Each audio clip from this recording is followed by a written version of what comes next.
దేవుడు అన్ని సృజించాడు.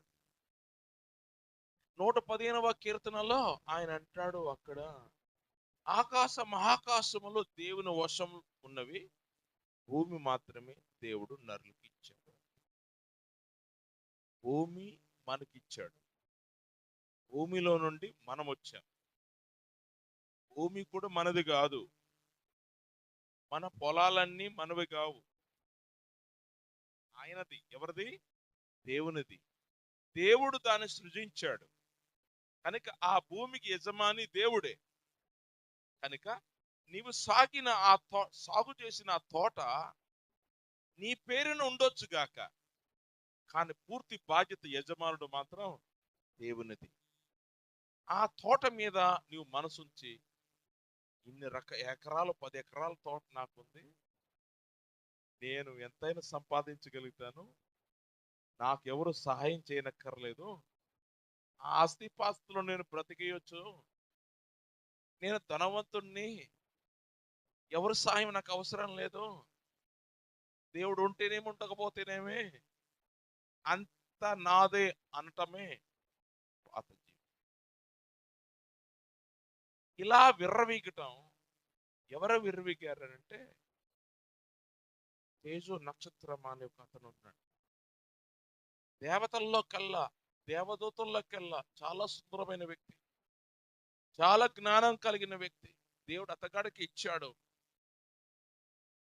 మానవులకల్లా లేదా దేవదూతలకల్లా ఒక ఒక పర్ఫెక్ట్ అనేటువంటి ఒక సృష్టిని సృజించాడు. నక్షత్రంలో ఒక నక్షత్రము, చాలా వెలిగే నక్షత్రము, తెలివైన నక్షత్రము, దేవుని అగ్ని ప్రాంతాల మధ్య కూడా ఆయన వెళ్ళగలిగే కెపాసిటీ, అవకాశాన్ని కూడా కల్పించాడు. దేవదూతలందరూ దేవుని చేత సృజింపబడిన వారే, వాళ్ళంతటి వాళ్ళు రాలే. దేవుడు సృజించిన దానిని దేవునికి వ్యతిరేకంగా జీవించటమే గర్వం. అదనే పాత జీవితం అనేది బైబిల్ అంటుంది.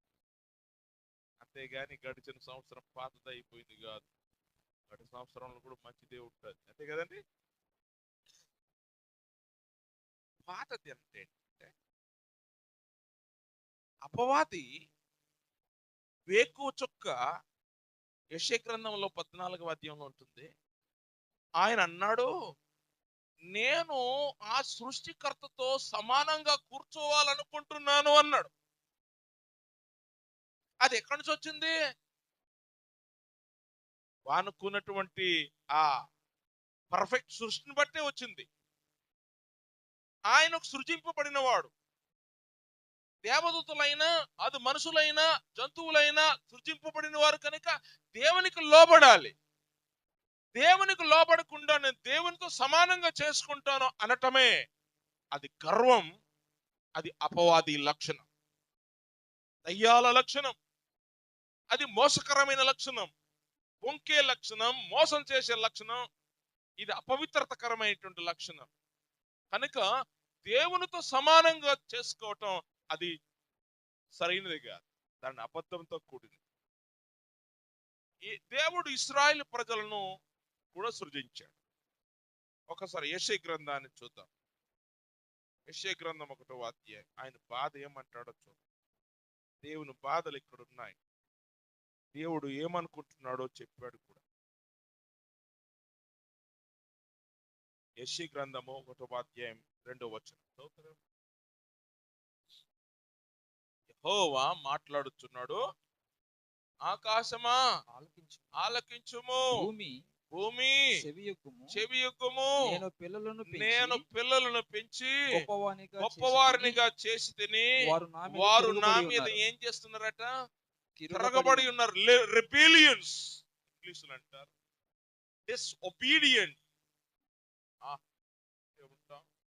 చెప్పింది మేము వినాలనా అనే రకమే ఇతగాడులో ఉద్భవించి, ఇతగాడిలో వచ్చినటువంటి గర్వం, ఆయన హృదయంలో ఆలోచన చేసిన గర్వం దేవుడు ఎరిగిన వాడు కనుక అక్కడ ఉంచకుండా ఆయన కిందకి పడద్రోచాడు. దేవుని ఎదుట ఎలాంటి వారైనా ఎంత చక్రవర్తులైనా వాళ్ళు గర్వపడితే మాత్రం దేవుడు నేలమట్టం చేస్తాడు. చరిత్రంతా చూస్తే అలాగే చేశాడు. ఒక రాజు చక్రవర్తి, ఆయన పేరు నెబుకద్నెజర్ అంటారు. ఆయన కాలంలో అది బంగారు రాజ్యం. దేవుడు ఆధిక్యత ఇచ్చాడు. ఆయన ఏమన్నాడు తెలుసా? ఏంటి రాజ్యం, ఈ రాజ్యంలో ఇంత ఆ బలముందా, ఇంత అందముందా, నా లాంటి వాడు ఎవరు లేరు, నేను మాట్లాడితే దేవతలాగా మాట్లాడుతున్నానగానే దేవుడు వారిని కింద పడేశాడు. రెయ్యి పగలు నీ పద సేవని పాటుకోండి. గర్వమణిచి ఎద్దెలది పనులనైనా మేపవా, గడ్డిని తినిపించాడంటే ప్రపంచ దేవుడు ఊరుకోడు. ఏదో సృజించి విడిచిపెట్టాడని కాదు. దేవుడు అందరికి అవకాశాలు ఇస్తాడు గాని ఎవడైనా ఈ భూమి మీద వ్యతిరేకించి లేదా గర్వించి మోసం చేసి జీవించాలనుకుంటే మాత్రం ఏ రాజ్యమైనా ఉండదు, అది కూలిపోవలసింది. అలాగే చరిత్రలో అన్ని రాజ్యాలు కూల్చుకుంటూ వచ్చాడు. అది గ్రీకుల రాజ్యమని కావచ్చు, అది రోమిల రాజ్యమని కావచ్చు. ఒక చిన్న రాయి పెద్ద బండగా మారి తుత్తనిల్లిగా చేసినటువంటి ప్రపంచాలు. అందుకే ఏ వ్యక్తి అయినా అపవాదిలాగా ఆయన గర్వించినట్లుగా ఎవరైనా మనసులో కూడా గర్వించినా ఆయన నేలమట్టం చేస్తాడో అంతే అధికారము కలిగిన వాడు దేవుడికి మాత్రం. ఎప్పుడైతే సత్యాన్ని తెలుసుకున్నానో చాలా జాగ్రత్త పడుతున్నాను. నేను ఎంతో గొప్పవాడిని కావాలనుకున్నాను. ఈ భూమి మీద ఎన్నో కలలు కన్నాను. దేవుని సేవ చేయకూడదు అనుకున్నాను. దేవుని సేవకుల పరిస్థితిని బట్టి ఏదో ఉద్యోగం చేస్తే బాగుంటుంది అనుకున్నాను. కానీ దేవుని కృప వల్ల దేవుడు నన్ను విడిచిపెట్టక దేవుని పరిచర్యలో తీసుకొని రావటం ఇప్పుడు నేను చాలా సంతోషిస్తున్నాను. ఇప్పుడు కూడా ఏవేవో చెయ్యాలని ఆరాటం ఉంది, కానీ నేను అనుకున్నదంతా ఏమి జరగదో అప్పుడు నేను తీర్మానం చేసుకున్నాను, ప్రభువా అది నీ చిత్తమే జరుగునుగా. ఎన్నో కలలు కంటున్నాను కానీ అది నా వల్ల కుదరటం లేదు. నీ చిత్తం ఏం జరిపిస్తావో అది జరిపించు. ఒకవేళ నేను అనుకున్నదే గనక అన్ని జరిగితే ఈ భూలోకాన్ని స్వతంత్రించుకుంటానేమో. కానీ భూలోకాన్ని స్వతంత్రించుకోవడానికి సాత్వికులు ధన్యులు, వాళ్ళు భూలోకాన్ని స్వతంత్రించుకుంటారు. ఆ విధంగా స్వతంత్రించుకుంటామనే సంగతి తర్వాత తెలుసుకున్నాను. అంతేగాని గర్వముతో, డబ్బుతో, ఆస్తిపాస్తులతో, అహంకారముతో మనం ఏమి సాధించలేము. మనకి ఇక్కడ ఒక సృష్టిని చూస్తున్నాం. దేవుడు ఇశ్రాయేలు ప్రజలను కన్ని పెద్దవానని చేస్తే ఇశ్రాయేలు తిరగబడుతున్నారు. ఏంటి సంగతి? మనుష్యులు కూడా తిరగబడ్డారు, దేవదూతలు కూడా తిరగబడ్డారు. ఏంటంటే ఎంత విచిత్రకరం. దేవుడు తన మహిమ కొరకు సృష్టిస్తే సృష్టి తిరగబడ్డది. ఏమంటుంది? నా ఇష్టం నచ్చినట్లు నేను బ్రతుకుతాను అనటమే గొప్ప పొరపాటు. దానివల్లే వచ్చింది పాపము. పాపం వల్ల వచ్చి జీతం మరణం. అహంకారముతో వచ్చింది పాపం. దేవుడు ఎప్పుడైతే ఆ దేవదూత లూసిఫర్ కింద పడద్రోయబడ్డాడో దేవుడు మనుషులను సృజించాడు. దేవుడు మనుషులు సృజించినప్పుడు తన పోలికలో సృజించాడు. ఏ పోలికలో? దేవుని పోలికలో. చెప్పాలి, ఎవరి పోలికలో? దేవుని పోలిక ఏంటో తెలుసా? వినయముతో, విధేయతతో బతకటమే దేవుని. దేవునిలో గుణం ఏంటో తెలుసా? సర్య నాకంటే కొనగోడు ఎవడు లేడు అని ఎప్పుడు కూడా దేవుడు చెప్పుకోలేదు. దేవుడు ఎప్పుడు కూడా తొడగొట్టలేదు. దేవునిలో ఉన్నటువంటి ఈ ముగ్గురు వ్యక్తులు సమన్వయంతో పనిచేస్తున్నారు, ఐక్యతతో పనిచేస్తున్నారు. ఒకరు మాట్లాడితే ఇంకొకరు పనులు చేసుకుంటారు. ఇంత ఐక్యత నేను ఎక్కడ చూడలేదు. నేర్చుకోవాలంటే దేవుని యొద్దే నేర్చుకోవాలి. దేవునిలో ఆ ప్రేమ ఉంది, దేవునిలో ఆ సఖ్యత. కానీ సృష్టించిన సృష్టి తిరగబడుతుంది. ఇప్పుడు ఆదాము హవ్వలను దేవుని తోటలో ఉంచి, ఏదైనా తోటలో ఉంచి అన్ని సదుపాయాలు దేవుడు కల్పించాడు కదా. అక్కడే అపవాది వచ్చాడు. దేవుడు ముందుగానే ఆర్డర్ ఇచ్చాడు, ఆజ్ఞ ఇచ్చాడు, ఇవన్నీ తినవచ్చు, కానీ మంచి చెడులు వృక్ష ఫలం మాత్రం నువ్వు తినకూడదని చెప్పాడు. తినమని నువ్వు చేస్తావని చెప్పాడు. ఈ విషయము ఒంటరిగా ఉన్నప్పుడు వాళ్ళు అప్పటికే ఆ ఆ స్త్రీ లేదు, ఆదాము తన ఆ యొక్క అంటే ఆ పార్ట్నర్ తో చెప్పడం జరిగింది. ఇప్పుడు స్త్రీ ఒంటరిగా ఉన్నప్పుడే అపవాదు వచ్చాడు, పడిపోయిన వాడే వచ్చాడు, అహంకారి వచ్చాడు, ఆ దేవునితో సమానంగా చేసుకుంటున్న వాడే వచ్చాడు. ఆ వచ్చి ఏమన్నాడంటే, ఆది కాండంలో అధ్యాయం చూడు ఎంత విచిత్రంగా ఆయన మాట్లాడే 3వ అధ్యాయంలో, ఆది కాండం 3వ అధ్యాయం, ఆది కాండం 3వ అధ్యాయం ఏమన్నాడు ఇక్కడ? 3వ అధ్యాయం 2వ వచనం, అందుకు స్త్రీ, ఈ తోట ఈ చెట్ల తోటల ఫలములను చెట్ల ఫలములను మేము మేము తినవచ్చును. తినవచ్చును. అయితే ఉమ్, తోట మధ్య ఉన్న చెట్టు తోట ఫలములను మధ్యన గూర్చి చెట్టు ఫలములను గూర్చి దేవుడు మీరు చావుకున్నట్లు వాటిని తినకూడదనియు ఆ, వాటిని ముట్టకూడదనియు ఉమ్, చెప్పనని సర్పముతో అనెను. ఆ, అందుకు సర్పము, ఉమ్, మీరు చావనే చావరు, ఉమ్. ఎలయనగా మీరు వాటిని తిని దినమున మీ కన్నులు మీ తెరవబడుననియు కన్నులు తెరవబడును. చదువు బ్రదర్. మీరు మంచి చెట్లను ఎరిగిన వారు మీరు ఇప్పుడు మంచి చెట్లు మీరు తెలుసుకుంటారు. అంతేకాదు ఎలా ఉంటారట? దేవతల వలె ఉందురనియు. ఎలా ఉంటారు చెప్పాలి, దేవతల వలె వెనకాల ఉన్న వాళ్ళు చెప్పాలి ఎలా ఉంటారట. అబ్బా, కళ్ళు తెరవబడతాయి, ఆ మంచి చెట్లు తెలుసుకుంటారు, ఓకే అంతవరకు అయితే వచ్చే, ఓకే అంతవరకు ఓకే, కానీ ఎలా ఉంటారట? దేవతలు. ఇది ఆ మొనగాడు యొక్క పరిస్థితి. మీరు దేవతలు, అది వచ్చింది కోరిక. ఇక్కడ ఉన్న వారిలో అనేకులు ఒకరికంటే ఒకరు గొప్పగా ఉండాలని ఆలోచన లేదంటారు. ఒకరు తొక్కి ఇంకొకరిని ఆ ఆ, బతకాలని ఆలోచన ఉంటుంది. ప్రపంచం అదే కదా ఉంది. తిడితే ఎందుకు తిడతా? బూతులు, కోపం వస్తే బూతులు ఎందుకు వస్తాయి? ఎందుకు కొట్లాట, ఎందుకు చంపుకోవడాలు, సమాధానం ఎందుకు లేదు? ఎందుకంటే వాడు తీసుకొచ్చిన తంట. ఏమన్నాడంటే, మీరు దేవతల్లాగా ఉంటారనగానే వీళ్ళు కూడా దేవతల్లాగా కావాలనుకుంటున్నారు. ఇది సృష్టి యొక్క బలహీనం. దేవతల్లాగా ఉంటారనగానే వాళ్ళు తీసేసుకున్నారు, తిన్నారు, పంచుకున్నారు. ఆఖరికి ఏమైపోయారో వాళ్ళకి సిగ్గు వచ్చింది. సిగ్గు లేదు అప్పట్లో, వాళ్ళు సిగ్గు వచ్చింది. వాళ్ళు దాచుకున్నారు, వారు భయపడుతున్నారు, దేవుని దగ్గర రాలేకపోతున్నారు, దేవునితో మాట్లాడలేకపోతున్నారు. ఆ సంబంధం తెగిపోయింది. దేవతలయ్యారా? వారు దేవతలయ్యారా? దేవతల్లా కాలేదు.